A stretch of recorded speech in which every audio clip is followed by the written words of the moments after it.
Uh, Good evening, everybody. Good afternoon. Thank you so much for joining us today and for braving the weather and the Ann Arbor parking. I'm Paul Erickson. I'm the director of the William Clements Library. I would like to thank all of my colleagues at the Clements who helped make this afternoon's event possible. I would also ask everybody to please silence your phones. Anything you have in your pocket or bag that squawks or chirps, that would be much appreciated. Before we begin, I want to give a couple notes about things that are happening at the Clements. Please come visit the library between now and mid-September to see our exhibit, Bloody Work, Lexington and Concord, 1775, which tells the story of the run-up to the battles of Lexington and Concord and the immediate aftermath, drawing on treasures from the Clements Library's Thomas Gage papers. Please also join us this Friday online for the Clements Library Bookworm. Mary Pedley and Sierra Ladusaw from the Clements staff will be talking about mapping the revolution. It's going to be a great program. For the Q&A portion of today's conversation, my colleagues will, if you don't have note cards already, will give you note cards. You can write questions on those cards, pass them down to my colleagues, and we will try to get to as many as we can during the Q&A. It's my great honor to welcome Rick Atkinson back to Ann Arbor, where we last saw him hard at work on his research in the reading room at the Clements Library a couple years ago. Rick is the author of 7 works of narrative history about 5 American wars and is widely acclaimed as one of the nation's finest military historians. Rick grew up in an Army family, which is to say he grew up all over the place. He got his start in journalism in Kansas, working for the Kansas City Times for 6 years before joining the Washington Post in 1983, where he worked as a reporter, foreign correspondent, and editor for 2 decades. His previous books include the Liberation Trilogy, a narrative history of the liberation of Europe in World War II, the first volume, An Army at Dawn, the War in Africa, 1942 to 1943, received the Pulitzer Prize in History in 2003. The trilogy's final volume, The Guns at Last Light, was a #1 New York Times bestseller. He's the author of The Long Gray Line, a narrative about the West Point class of 1966, Crusade, a history of the Persian Gulf War, and In the Company of Soldiers, about his time with the 101st Airborne Division during the 2003 invasion of Iraq. In 2020, he published The British Are Coming, the first volume of his trilogy on the American Revolution. Now, if I were going to list all of Rick's honors and awards, we would be here all night, but I will just mention a couple. From 2010 to 2014, he received 3 Lifetime Achievement Awards in military writing. Apparently, the award people didn't know how much more achievement there was to come. Usually those are kind of end-of-career types of things. The British Are Coming won the George Washington Prize for the year's best book on the American founding era, and the New York Historical Society's Barbara and David Zelaznik Book Prize, which is awarded annually to the best book in American history. Now, every mention of Rick that you will read describes him as a Pulitzer Prize winner, which is true, but it kind of buries the lead. What you should know is that Rick has won 3 Pulitzer Prizes in very different categories. The 1982 Pulitzer for National Reporting, the 1999 Pulitzer for Public Service, and the 2003 Pulitzer for History. In trying to think about a comparable achievement, the best I could come up with was Eric Heiden winning gold medals in all 5 distances in speed skating at the 1980 Winter Olympics, from 500 to 10,000 meters. They're all skating events, but the type of training required and the focus demanded in each event are wildly different, which I think roughly compares to the range of work that Rick received Pulitzer Prizes for. We're here tonight to talk about Rick's brand new book, the 2nd volume in his American Revolution Trilogy, The Fate of the Day, The War for America, Fort Ticonderoga to Charleston, 1777 to 1780. It is a spectacular book, and I'm honored to be able to talk with Rick about it tonight. So please join me in welcoming Rick Atkinson.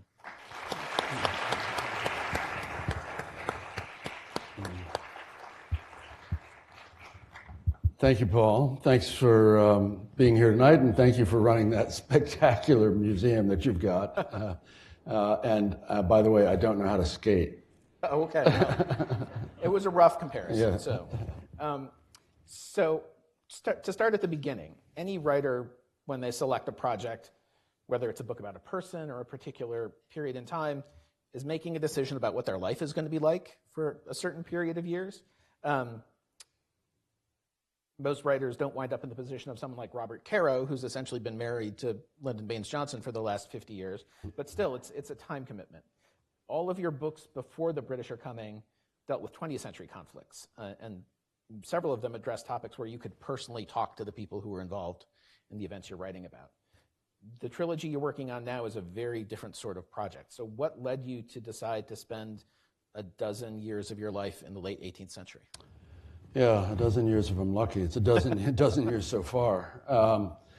Thank you for that. I think the short answer is that having spent my professional life writing about war, American wars, both as a journalist and as a historian, I have gone back to a native interest that I had in the Revolution since I was a kid, like many of you. I can remember when I was at an 8th grade at George S. Patton Junior High School at Fort Leavenworth, Kansas. My father was an Army officer, and first encountering Benedict Arnold and being mesmerized by this guy.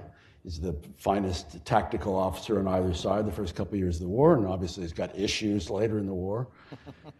So having spent so much time with the latter-day military of the 20th and 21st centuries, I was, very interested in finding the origins of that military force, where they came from, the ethic of the military, the culture of the military.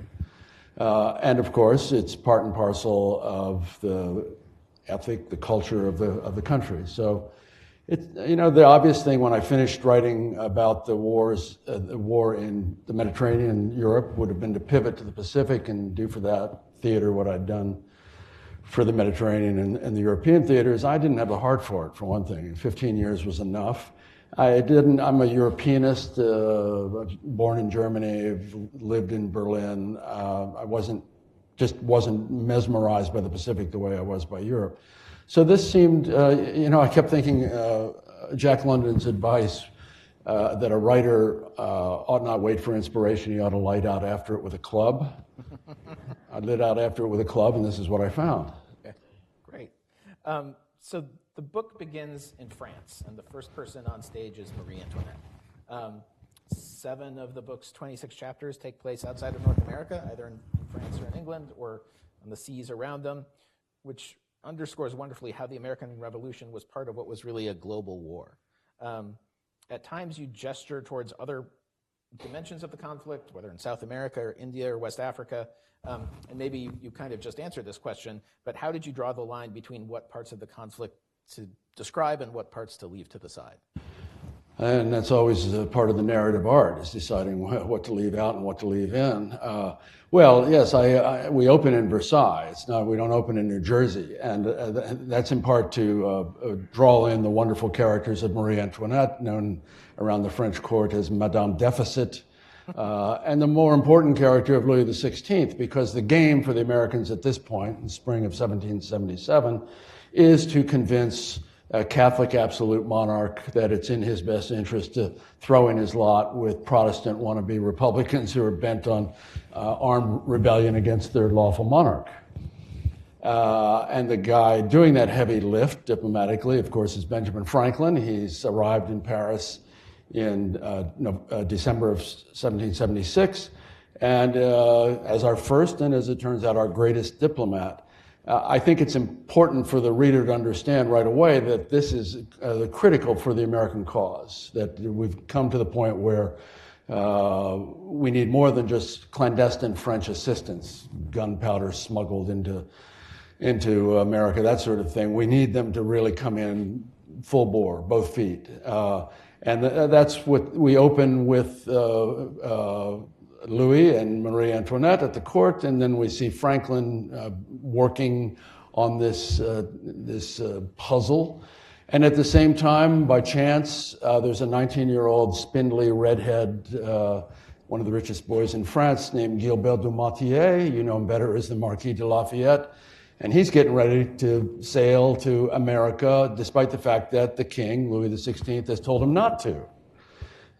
He disobeys the king, he buys a ship, he has a few boon companions, he's learning English on the voyage, and he's going to show up South Carolina, make his way to join the Continental Army.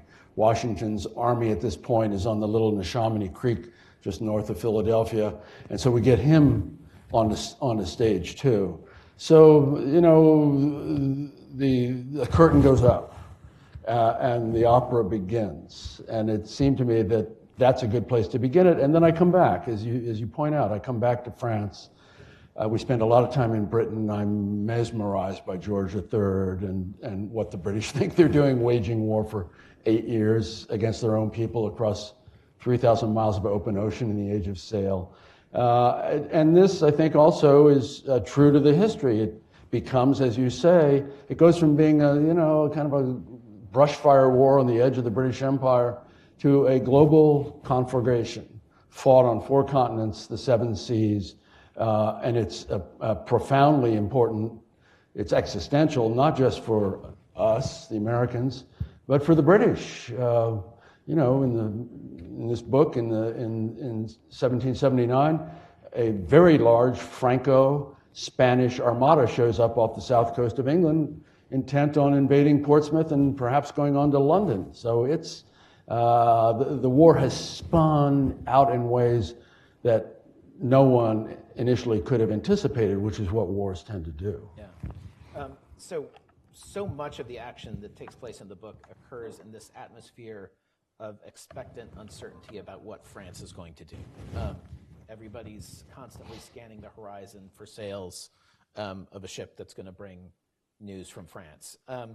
And you highlight really well, as you mentioned, how difficult this decision was for Louis XVI, an absolute monarch, if there ever was one, to lend his support to a conflict that was dedicated to getting out from under royal control. And we have the benefit of knowing what happens in the next 20 years once the genie is out of the bottle.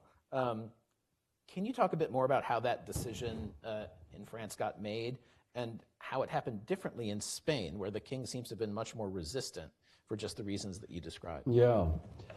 The French and the Spanish are aligned. It's the family pact, the Bourbon alliance between France and Spain, and they're related, and they're very much of a piece in their Catholicism and so on. For the French, the overriding issue is the humiliation that they have suffered as a consequence of their defeat by the British at the end of the 7 Years' War. We call it the French and Indian War. And it has been a disaster physically and emotionally for France. They've been drubbed.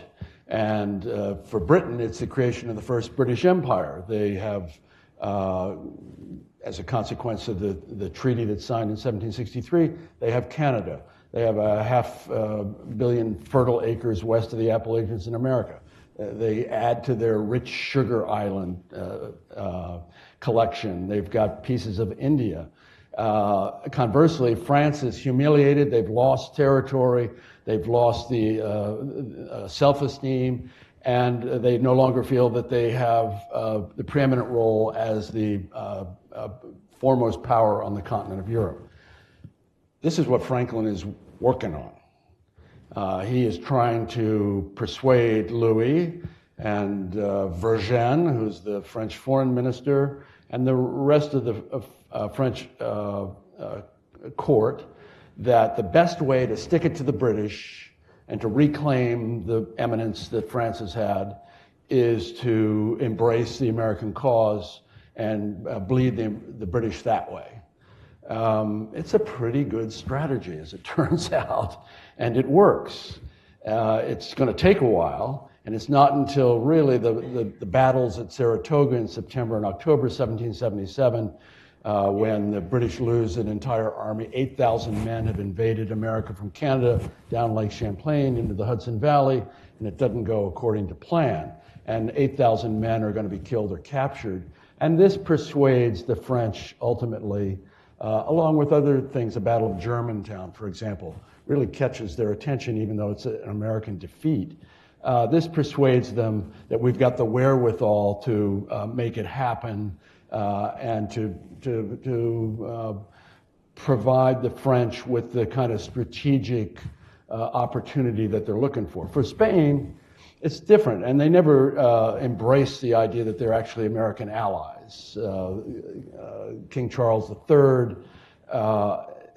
he basically says, and he's negotiating not with the Americans, they won't negotiate directly, it's through the French. And he says, why would I encourage American insurrectionists when I've got colonies of my own? You know, is this what I want to have happen in Peru?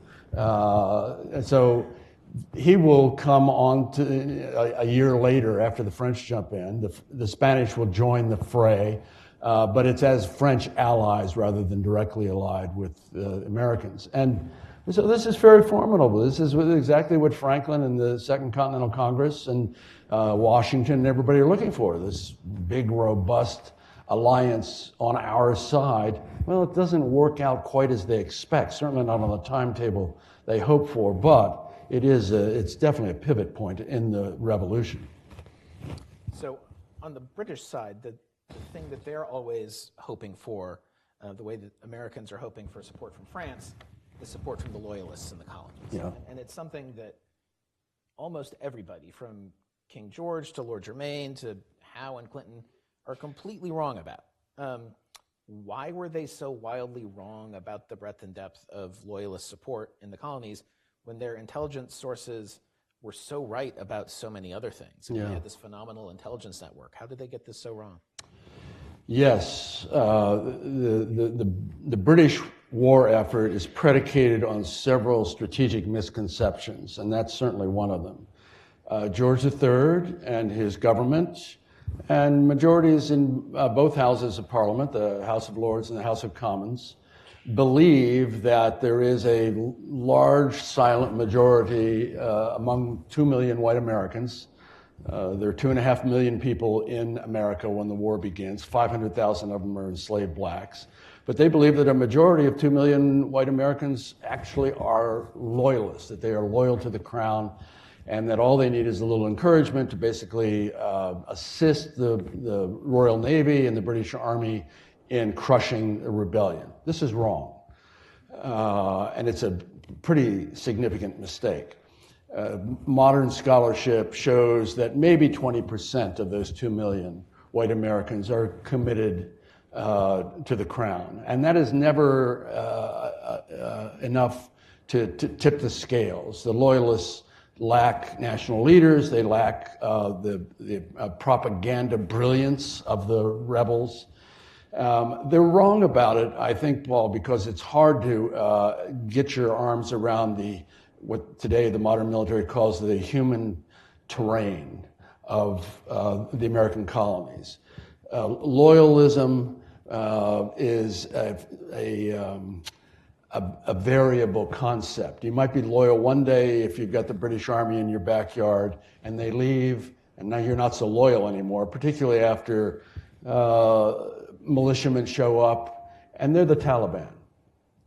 And they'll come to your house and they'll say, you seem to be awfully friendly with the British when they're here, or you seem to be supporting the king. You're going to sign an oath renouncing your loyalism right now, or we're going to take your farm, or we're going to beat you up, or we're going to throw you in jail with no help of bond. This is intimidating, and it happens over and over again. That's what civil war amounts to in America. And I think that the British, the leadership in London wants to believe that the levels and depths of loyalism is more intense than it actually is. They are being told by loyalist leaders here, royal governors, those who are loyal living in New York, Philadelphia, and so on, that loyalism is deep and it will be a deciding factor. This is, and there's not enough skepticism in London about it. Nobody in London seems to be saying, wait a minute, it's in their best interest to be claiming that loyalism is deep so that we help them and help them to keep their plantations and become ascendant. And so there's a lack of skepticism about it. The king is going to embrace this notion of loyalist depth till 1783. I mean, when John Adams shows up as the first minister to the court of St. James, George III tells him, I was the last to give it up. And it's true. He's the last to give it up, really. So that is one of the many strategic misconceptions, one of the important strategic misconceptions. Another, I'll mention it in passing because I think it's even more important. The king believes, his government believes, Parliament believes, that if the American colonies are permitted to slip away, that it will encourage insurrections in Canada, in Ireland, in the Sugar Islands of the West Indies where the real money is. And it'll be the beginning of the end of the First British Empire. This is wrong. He's wrong. People tell him he's wrong. Adam Smith publishes Wealth of Nations in 1776. He says that's not how it works. It's not how it has to work. He says you can get where you want to go through international trade, with or without tariffs. Edmund Burke basically says, you're not reading this right. But again, they ride that horse, and it's a bad horse to be on. So a lot of the book deals with the challenges both armies face in supplying their troops. Yeah. The British are trying to support armies across 3,000 miles of ocean. The Americans also were relying on imports from overseas for a huge array of their supplies, and also faced the additional challenge of only having worthless paper money that they were printing by the wagon load to use to pay for things. So from flour and bread and salt to muskets and cannons and wagons, procuring supplies and getting them to troops in the field was a constant challenge. But it seems that nothing else posed a greater challenge to the Continental troops than shoes. It's a sort of a running thread throughout the book. Yeah. The Continental Army, regardless of where they are and the time of year, are consistently shoeless. Yeah. It's clear why shoes were so important, but why were shoes so hard to get? What was it about the supply chains that these armies were facing that made shoes in particular such an issue? It is an issue, and you're right, you've identified it, and I've referred to it a number of times because, an army may march on its stomach, but it really marches on its shoes, on its feet. And, the shoe industry in the 18th century, all shoes are bespoke. There's no such thing as, there's no Cole Haan cranking out boots for the troops. And the number of shoemakers is limited. It's a precious resource. The shoemakers are often exempt from military service, but there's only so many they can make. And soldiering is really tough on footwear. I've spent a lot of time with the contemporary military, and a good platoon leader worries about his infantry platoon's feet as much as anything else. And they go through boots like you can't believe. And so you can imagine the relatively crummy leather that's used for shoemaking in 1778. You're going nowhere on a truck. You're walking every place you're going. You walk 20 miles through rugged terrain, and you're going to tear up those shoes pretty quickly. So we do see it's a kind of a cliche, but at Valley Forge and other places, there are an enormous number of soldiers who are either without shoes altogether, they're barefoot in the winter, or they have really lousy shoes. They're making it out of untanned leather, which is very hard on your feet. And it's a constant problem. Washington talks about shoes incessantly, of necessity.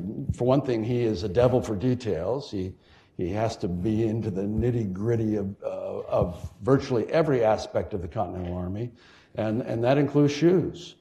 On the larger issue, you're absolutely right. The logistics, Omar Bradley, the general in World War II, and later chairman of the Joint Chiefs, said amateurs talk tactics, professionals talk logistics. And again, having spent a lot of time with the contemporary military and a lot of time looking at World War II, logistics is so vitally important. And the British have it harder because it's an expeditionary war. One example, in New York, after the British take New York, Washington's generalship is not very good in New York. He's not a very good tactician frequently. And they capture Long Island pretty quickly, and then they're going to capture Manhattan. And they ask for 950 horses. They ask London for 950 horses so that they can move their artillery carriages and their supply wagons so they can go somewhere. And London ships them 950 horses. 412 of those horses die at sea on the voyage. The soundtrack for the British effort throughout the war is the splash of dead horses being hoisted out of the hold and thrown overboard. Horses, as it turns out, are very difficult to move by sea, whether you're going down the coast to Savannah or Charleston, or it's even harder transatlantically. So that's just one of many, many examples of British difficulties in waging this transatlantic war for 8 years. Yeah. So you've taught strategic leadership at the U.S. Army War College. The years of the war that you cover in this book, there are a few battles that are won by good leadership. Saratoga and Charleston are two examples. But a lot of the encounters in this book are more lost than won by people just making bad decisions or failing to recognize an advantage and not following up on it. Did you learn different lessons about leadership through studying an 18th century conflict than you learned from studying 20th and 21st century wars? That's a good question, Paul. Having spent as much time as I have with our contemporary military in Somalia and Bosnia and Iraq, I think that actually informs writing about war historically. I spent 2 months with Dave Petraeus with the 101st Airborne during the invasion of Iraq in 2003. And watching him, he'd never been in combat, and he's commanding the storied 101st Airborne, I see things that remind me that infantry life is infantry life. Whether you're talking about infantry life in the days of Thucydides, or you're talking about it in World War II, or you're talking about it in the 21st century. Little things that are so vitally important that are little things. Sleep discipline, as the Army calls it. If you don't get enough sleep, you make bad decisions. And if you make bad decisions in war, you get soldiers killed. So watching Petraeus and other generals that I've been with in stressful circumstances adopt tactics so that they get enough sleep. Minimal amounts so that they don't make bad decisions. Whether it's Ambien or whether you have aides, keeping everybody away for 5 hours, or whatever your regimen needs to be. The mystical bond between leader and led. Again, that's something that would be entirely familiar to soldiers in the days of Thucydides, certainly in World War II, and certainly in the American Revolution. So, we see Washington, for example. I mentioned he's not a very good tactician. He doesn't see the battlefield spatially and temporally the way a great captain does, the way a Napoleon does, or even a Grant. So he reads the ground wrong at Long Island. First of all, he doesn't go out and do reconnaissance himself. This is a guy who made a living as a surveyor. He should really be able to read the ground. He doesn't read the ground very well. He doesn't realize he's going to get outflanked. He gets outflanked. The enemy gets behind him. He almost loses the whole army. Same thing at Brandywine in 1777. He doesn't go out and recon the ground himself. He gets outflanked again. He almost loses the whole army. It's a defeat. So, we see shortcomings there that cost him those battles. He's got other attributes, other great strengths. And we can go into that if you want. But, I think that, what you see historically played out over and over is one general either makes a mistake that costs him the battle, or another general doesn't take advantage, as you say, of the opportunity to destroy the enemy. That happens repeatedly with the British. They don't follow through. They have opportunities at Long Island, for example, to destroy the American army. Washington gets away in a providential fog in the middle of the night across the East River, lives to fight another day. Hal has not closed it. So, these are the odd contingencies of history. Yeah. So one of the most surprising parts of the book to me was the 1779 naval operation in Penobscot Bay, which was undertaken by the Massachusetts Navy with really no coordination with Continental forces. Yeah. And as you describe, it was a total disaster. But it speaks to one of the central challenges of the movement for independence, the balance of power between individual states and the central government. How often did states initiate military expeditions on their own? Did any of them ever work any better than Penobscot Bay did? Well, they all had to work better than Penobscot Bay because it was an utter fiasco. Of course, let's remember in 1775 we have 13 colonies and they're really 13 individual countries. When Washington shows up in July of 1775 in Cambridge to take command of the Continental Army, he is a Virginian commanding what is largely a New England militia force that has been dubbed the Continental Army. And it's like he's taking command of soldiers from different countries. He talks privately about dirty New Englanders, and he has nothing good to say about the junior officers he's inheriting. So there is this odd notion that it is a continental force, it's a continental Congress, there are continental ambitions. They know there's a Pacific Ocean out there, they've got continental dreams, but it's not a really continental people yet. So yes, the Continental Navy is hardly worthy of the name. It does almost nothing successfully. It's got a couple of good swashbucklers like John Paul Jones, but the Congress funds 13 frigates. All of them are captured or burned intentionally to avoid capture. So the naval action, and we're fighting the greatest navy the world has ever seen in the Royal Navy. Naval action in part is taken by state navies. And at Penobscot Bay, the Massachusetts Navy sees that the British have taken Penobscot Bay. Maine is then still part of Massachusetts. And they decide, okay, we're going to go take it back, and we're not going to tell Washington or the Continental Army because we don't want to share the glory with them, right? Well, glory there is not to be had. And they're going to show up, and there's a bit of biffing going on between the Massachusetts Navy. Paul Revere is there as a colonel, an artillery officer in the Massachusetts militia. And then, lo and behold, the real Navy shows up, the Royal Navy, and traps the entire Massachusetts Navy, and they've got a ship or two from New Hampshire, and completely destroys it. And the crewmen, including Revere and his gunners, flee through the Maine woods and make their way back to Boston if they haven't been captured or killed. So, there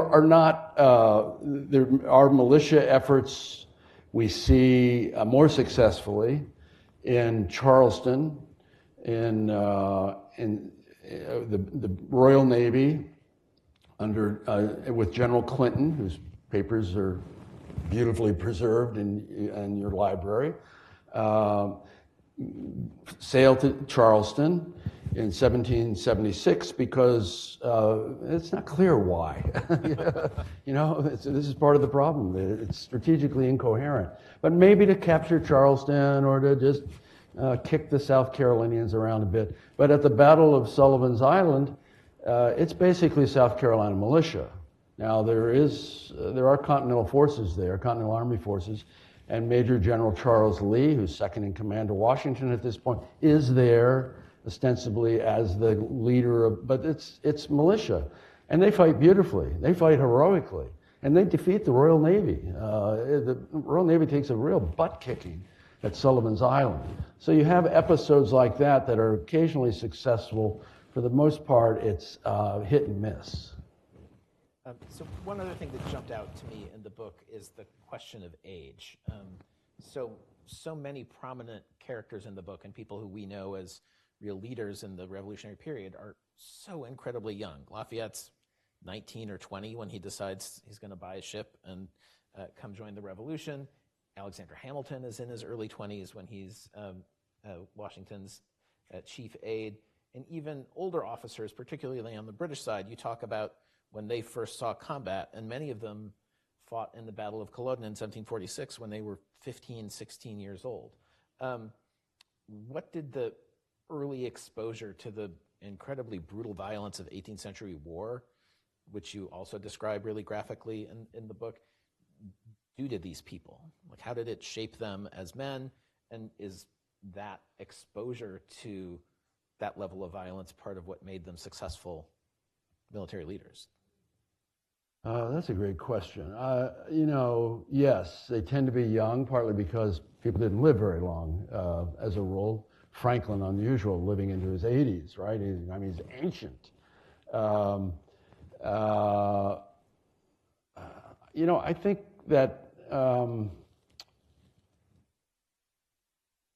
I think that the first of all, the level of violence, and we have kind of this gauzy, you and I don't, but many Americans have this gauzy vision of the American Revolution as something that's kind of benign, and it's like a faded lithograph, and it is ugly and bloody and violent. It is our first civil war with all of the nastiness that civil war always implies. Killing in the 18th century is, unlike modern warfare, intimate. It's face-to-face, often with a bayonet. That's partly because 18th century muskets are largely inaccurate beyond 80 yards. They're almost hopeless beyond 110, 120 yards. And so the fighting is with a bayonet. What does it do to them?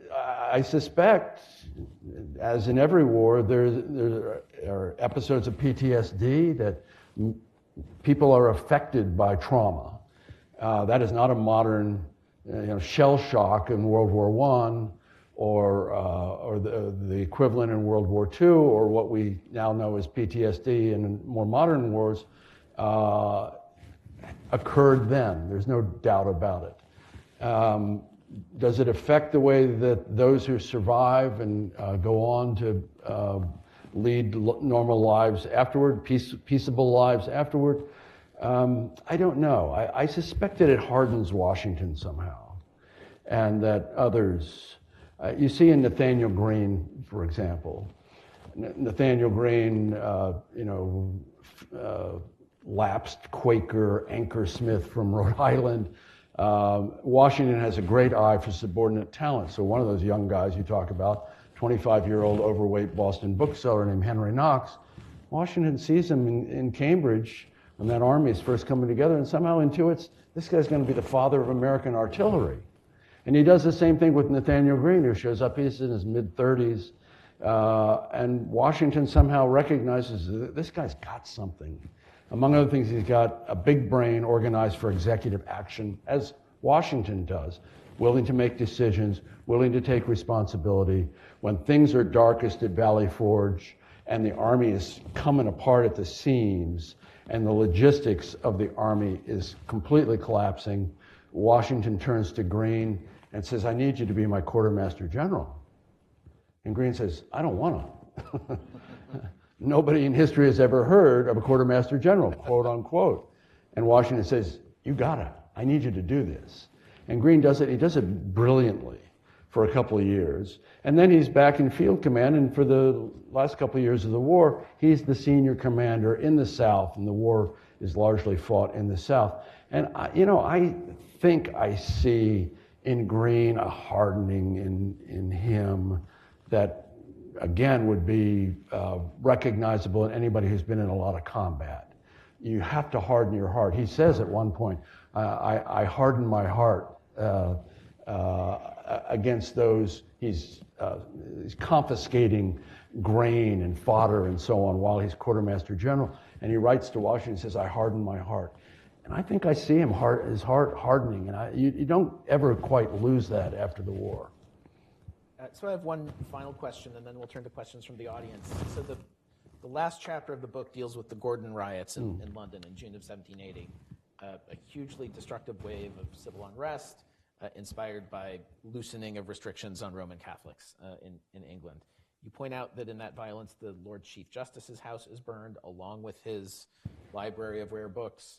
The Chief Magistrate's house is burned, along with 30 years of criminal records. These are the kinds of stories that people who work in libraries hate to hear, because we know that libraries and archives are fragile things, and it's kind of miraculous that any of them survive. But this also made me think about sources, the sources that we have at the Clements Library, but also those that have disappeared. So was there a part of the story from this part of the war, or a person that you really wanted to write about more, but that you couldn't because the materials had disappeared? Narrative writing, at least for me, is always a pursuit of granularity. I always want to get closer. I always want to know more. I always wish that the record was deeper and more extant than it is. With respect to the Gordon riots, part of it is you don't know what you don't know. I don't know what was, I don't know what was in that library that was burned. That riot, it was a week of riots, it was the worst damage to London. First of all, it was the worst civil unrest in British history in London. And the damage to London was the most profound until 1940 in the Blitz. The fires raged for days. At one point, there were more than 30 fires burning in London. There were somewhere between 800 and 1,000 people killed, a lot of them by British troops firing into the mobs. That's how they suppressed the Gordon riots. So there, first of all, it tells you, and I do end the book with this, it tells you there is something going on in the body politic in Britain that this happens. It is not unconnected to the American Revolution because there's an effort to loosen restrictions on Catholics in order to provide more manpower because they're fighting this global war. And the anti-Catholic sentiment is very deep in Britain, and it spins out of control, and you have the Gordon riots. I think, Paul, that for me, I take what I can find, and I know that there are things that are lost. And one thing I'll mention, you know about this, in late 2015, Queen Elizabeth II opened up to outside scrutiny the Georgian papers, which she owned, as part of a project to catalog and digitize the papers of all four Georges who became king in the 18th and 19th centuries. And one of the reasons that she did this is there'd been a fire at Windsor Castle, and the fire came pretty close to the Georgian papers. And so the royal librarian, Oliver Urquhart Irvine, persuaded her that this needed to be done. I was among the first allowed in to take a look for a whole month, in April 2016. And every day I would flash my badge at the Henry VIII gate to get into Windsor Castle, and flash it again to at the Norman Gate, and I would climb 102 stone steps and 21 wooden stairs to the garret of the Round Tower, begun by William the Conqueror in the 11th century. And that's where the papers are kept. And George was his own secretary until late in life when he began to go blind. And he not only wrote most of his correspondence himself, he made the copies himself. And you have a very tactile sense that you would know very well, and I have that sense from working in the Clements Library, of being in his presence. And there's something about that is really magical. And the fact that, George, among other things, is a great list maker. Lists of all his regiments abroad from 1766 to 1775. He writes out recipes for insecticide and for cough syrup. And the correspondence shows him as he's not the sinister ninny that prances across the stage every night in Hamilton, singing "You'll Be Back."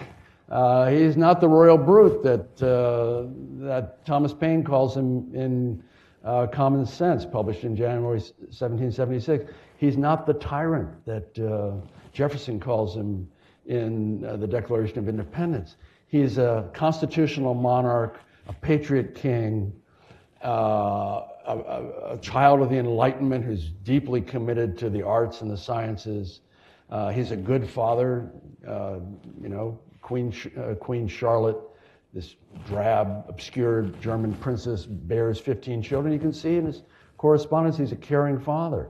It's those opportunities that I think helped to empower my imagination of what George is really like, and therefore hopefully empower the imagination of the reader. So I take what I can have. Thankfully, you've got a lot of crown jewels, and thank goodness for it 250 years later. You just keep hoping someone's going to find the William Howe paper somewhere, but there was a fire. I know. Another fire, Yeah. and they're probably gone. Yeah, don't store archives in 15th century English buildings. Right, right.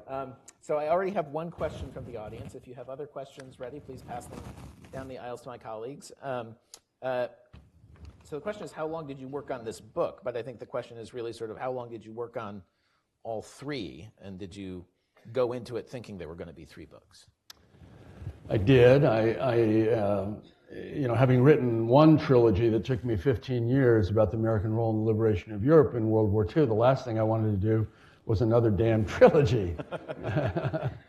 I don't necessarily think that is the obvious approach to writing narrative history, but when I decided I was interested in the revolution, I'm thinking about one book. Well, how can you do that? Then I'm thinking maybe 2 books, and it cleaves the story. In my mind, narratively cleaves into 3 parts. So I started in 2013, right as I published the final volume in the World War II trilogy. It's now 2015. I'm 12 years into it. And I've still got a volume to go, and I'm older and slower, so it's going to take me a few years. So you've presumably done the research for all 3 at once as you've been visiting No. the library. Okay, so you're... No, I don't do it that way, because I think it's important to focus on what I'm focused on. And I know the narrative arc of Volume 1, and I know the narrative arc of 2 and 3. And even for the American Revolution, the trove is so vast. The secondary material is so vast. My books to get list for this book is 2,500 titles, of which I own about half. And so I don't do the research consecutively. I mean, I do it consecutively. I don't do it concomitantly. Okay. So we have a question. To what extent was the adherence of the southern colonies to the Patriot side influenced by fears of British hostility to slavery? Well, that's a fraught question. We're talking 1619 Project here. 1619 Project was published by the New York Times several years ago.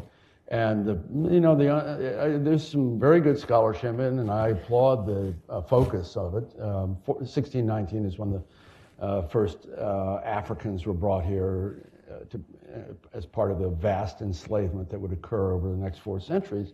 One of the underlying assertions in that project is that the preservation of slavery was one of the central reasons for waging the revolution. I just think that's fundamentally wrong. First of all, the heart of the revolution initially is in New England. When there's slavery in New England, but it is not nearly the issue that it is at Mount Vernon and in South Carolina and so on.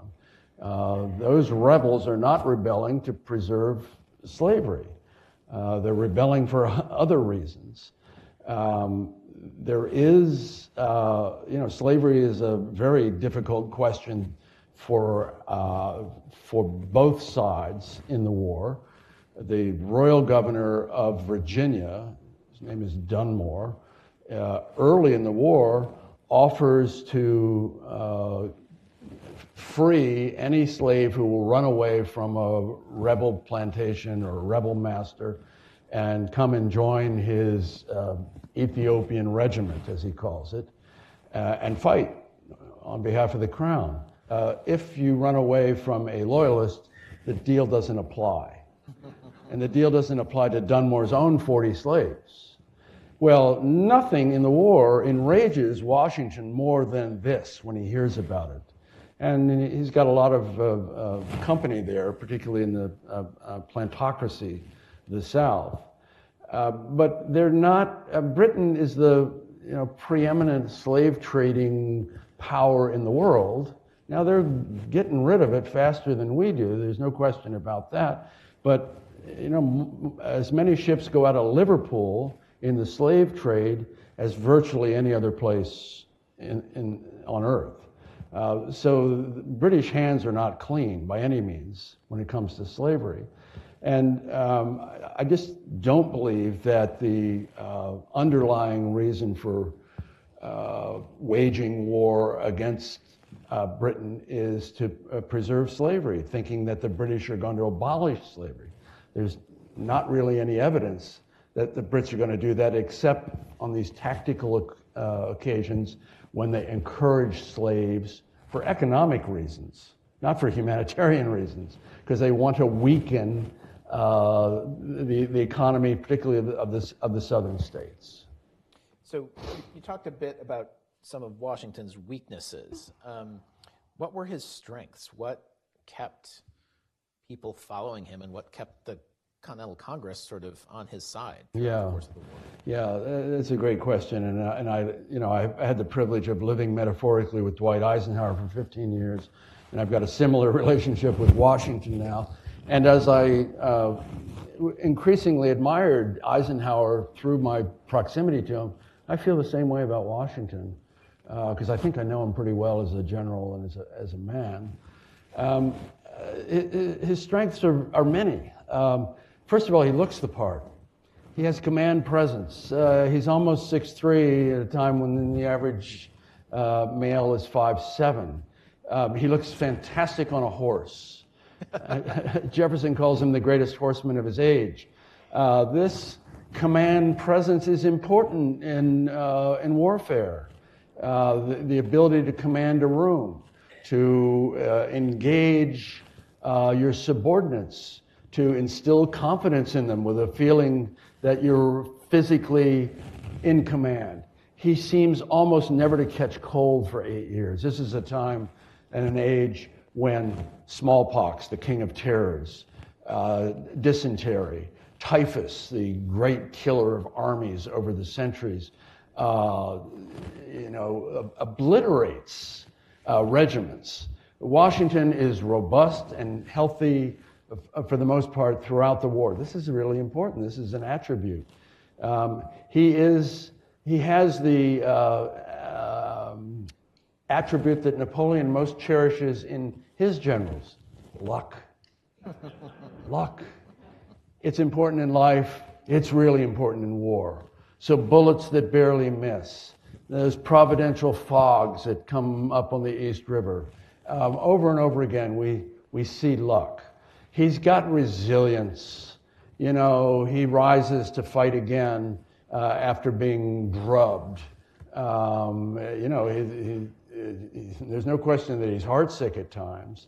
He's got one of the greatest gifts that he gives us is right from the moment that he takes command of the Continental Army in July 1775, he is at pains to write countless letters to Congress, to state governors, to committees of safety, and others who have power in the country. And he's doing many things. He's asking for, I need this, I need that, I need this, I need that. But he's also repeatedly saying to them overtly, and it's a subtext, I will not allow this army to be anything other than a servant of the civilian leadership of the country. This is a fraught question in the 18th century. They know who Cromwell was. People are worried about it. They're worried about this guy who looks great on a horse. And he repeatedly says, I am subordinate to civilian control. He gives that to us. He reinforces it through all 8 years of the war. He reinforces it as president. It is part and parcel. It's in the warp and woof of our military today. It's why of all the many, many, many officers I've known over the years, none of them would begin to think of a coup. It's because civilian control of the military is something that is just not, you swear an oath to uphold and defend the Constitution of the United States when you join the military, and that comes directly from Washington. So he's got these attributes, these gifts that I think, people begin referring to him for the first time as the father of the country. He's not that old. He was born in 1732. In early 1778, I think it's justified, and I think he earns it. So your Liberation Trilogy tells how we helped to defeat fascism. Your current trilogy is about the birth of American democracy. How worried are you today about the fate of our own nation, and thinking maybe about some of the lessons that you just talked about from Washington? I'm sorry, Paul, we're out of time. I have others. No, we're going to talk about that question. I'm worried. Aren't you worried? I think it's important to remember, and that's one of the, I think, themes of these books, that we're the beneficiary of an enlightened political heritage handed down to us from that revolutionary generation. And it includes personal liberties and strictures on how to divide power and keep it from concentrating in the hands of authoritarians who think primarily of themselves. We cannot allow that to be taken away. We cannot allow it to slip away. We cannot be oblivious to this priceless gift, or the hundreds of thousands who've given their lives to affirm and sustain it over the past 250 years. So yeah, I'm worried. And we're not going to let it slip away. And that should be one of the lessons as we swing into the semi-quincentennial, which sounds like a medical procedure, but is, of course, the opportunity to commemorate and celebrate the 250th anniversary of the birth of this country. It's one of the things that we should be drawing from this great story, one of the greatest stories ever told by any people, story of our founding. And that's one of the lessons that we need to remember over and over again. So the last question will be easier, I promise. You talked about that sense of doing research in the Georgian papers in Windsor Castle, and that sense of a hand reaching out to you across the years and feeling like you're in King George's presence. Were there moments in your work at the Clements Library and the Gage or Clinton papers where you had a similar experience, where you got that sense of the person 250 years ago? Yeah, I mean, that's one of the joys of this. It's the mystery of the next unopened archival box, for one thing. It's what keeps me, I'm an archive rat, and Germain papers, you've got those too, among, your treasures. And Germain fascinates me. Clinton fascinates me. I can't read his handwriting. No one can. No one can. His handwriting is really, really awful. And thank God for Wilcox and others who, deciphered this indecipherable stuff. But Germain, Lord George Germain, had been a British general, successful British general until at one point in the 7 Years' War, he runs afoul. He's basically court-martialed. He comes very close to being executed for cowardice, essentially. But he rises again when George III becomes king. He's rehabilitated and amazingly comes back into a very prominent role as the American secretary. He's the Robert McNamara of the war for the British. He's got skills, he's got a big brain, but he's clearly deficient in other ways. The British strategy is incomprehensible at times, and that falls at Germain's feet, I think. But I feel, going through those Germain papers, among others, but with Germain, his wife dies in the middle of this book. And it is a body blow to him. In the same way that Lord Sandwich, who's the head of the Admiralty, his wife has gone crazy. He takes up with, he's got there's a Pygmalion relationship with a beautiful young woman, decades younger than he is, and he gives her elocution lessons and French lessons and singing lessons, and she bears him 8 children, something like that. And one day, this is in one of the stories in this book, she goes to the theater, and a besotted stalker approaches her when she comes out of the theater and puts a pistol to her brain, blows out her brains, and then tries to kill himself with another pistol and fails, and he's going to be immediately tried and executed. And when Sandwich gets this news, he's at home at the Admiralty, and he says, "Oh, I could have borne anything but this." And so when you see this with Germain's wife, as she dies of measles, and when you see this happen to Sandwich, and they have to drive on, because they're waging this global war. I do feel 250 years later empathy for them. I know how I want to win the war, but I feel through the centuries what they're going through as people. So yes, I think exactly that's part of the joy and the privilege of doing this. Please join me in thanking Rick for a great conversation. Thanks, Paul.